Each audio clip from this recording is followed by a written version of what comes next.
Hi అండి. ఈరోజు చేప గ్రేవీ చాలా టేస్టీగా ఎలా రావాలో చూద్దామండి. ఇలా చూపిస్తున్న విధంగా చేస్తే మాత్రం చాలా టేస్టీగా ఉంటుందండి. చాలా బాగుంటుంది. ఒకసారి చూడండి. కావలసినవి చూడండి. నేను దీంట్లో ఉల్లిపొరకు కూడా తీసుకున్నానండి. కట్ చేసి పెట్టుకున్నాను చూడండి అన్నీ. ఇప్పుడు ఇవన్నీ మిక్సీ పట్టుకుందామండి. ఉల్లిపొరక కొత్తిమీర కాకుండా ఆనియన్స్, అలాగే కొన్ని పచ్చిమిరపకాయలు, అల్లం, వెల్లుల్లిపాయ, కొత్తిమీర వేసి మిక్సీ పట్టుకుందామండి. చూడండి మిక్సీ అయిపోయింది కదా. ఇప్పుడు టమాటా పట్టుకుందామండి. మిక్సీ మంచిగా మెత్తగా మిక్సీ పట్టుకున్నాం చూడండి.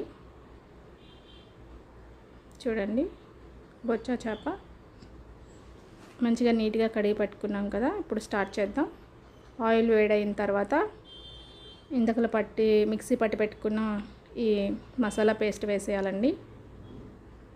మంచిగా ఫ్రై అవ్వాలి. పచ్చివాసన పోయేంత వరకు ఫ్రై చేసుకోవాలండి.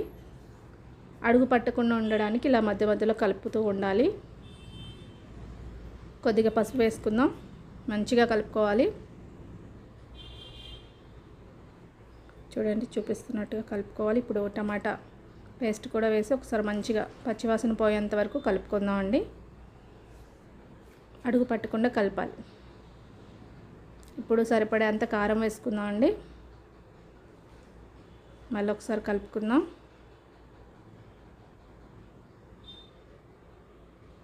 మంచిగా ఇలా కలుపుతూనే ఉండాలండి. చూడండి మంచిగా అంతా ఫ్రై అయింది కదా. పచ్చివాసన అంతా పోయింది. ఇప్పుడు సరిపడే అంత వాటర్ వేసుకుందాం అండి. గ్రేవీకి ఎంత అయితే మనకి కావాలో దానికంటే కొద్దిగా ఎక్కువ వేసుకోవాలి, ఎందుకంటే బాగా మసులుతుంది కదా.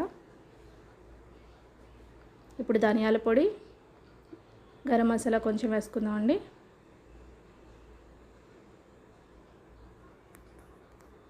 కట్ చేసి పెట్టుకున్న పచ్చిమిరపకాయలు వేసుకోవాలి. కరివేపాకు సరిపడంత వేసుకోవాలండి. చూడండి ఉల్లిపొరకు మనం కట్ చేసి పెట్టుకున్నాం కదా, దాన్ని కొద్దిగా వేసుకుందాం. అలాగే కొత్తిమీర కూడా వేసేసుకుందాం. బాగుంటుందండి ఉల్లిపొరకు వేస్తే టేస్ట్ చాలా బాగుంటుంది. ఒకసారి ట్రై చేయండి. నచ్చితే కామెంట్లో పెట్టండి. ఒకసారి ఉప్పు చూసుకుందాం అండి. కొద్దిగా సాల్ట్ వేసుకుందాం. చూడండి గ్రేవీకి మంచిగా సాల్ట్ కారం పట్టు ఉండాలండి. చూసుకొని మంచిగా వేసుకోండి. ఒకసారి కలుపుకుందాం.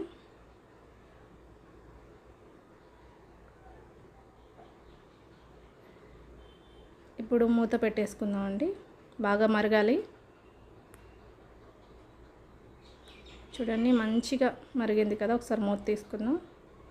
చూడండి మంచిగా మరుగుతుంది కదా. ఇప్పుడు చేప ముక్కలను వేసేసుకుందాం. మంచిగా క్లీన్ చేసి పెట్టుకుని చేప ముక్కలను వేసేసుకోవాలండి. మంచిగా మునిగేలాగా వేసుకోవాలి.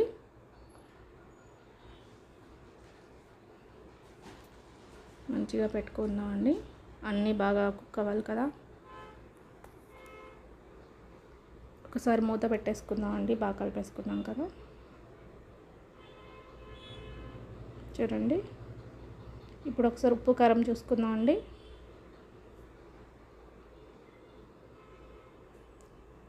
కొద్దిగా కారం వేసుకుందామండి.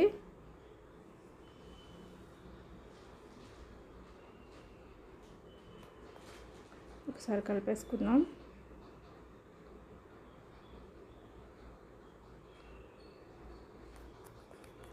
మూత పెట్టేసుకుందాం అండి. ఇప్పుడు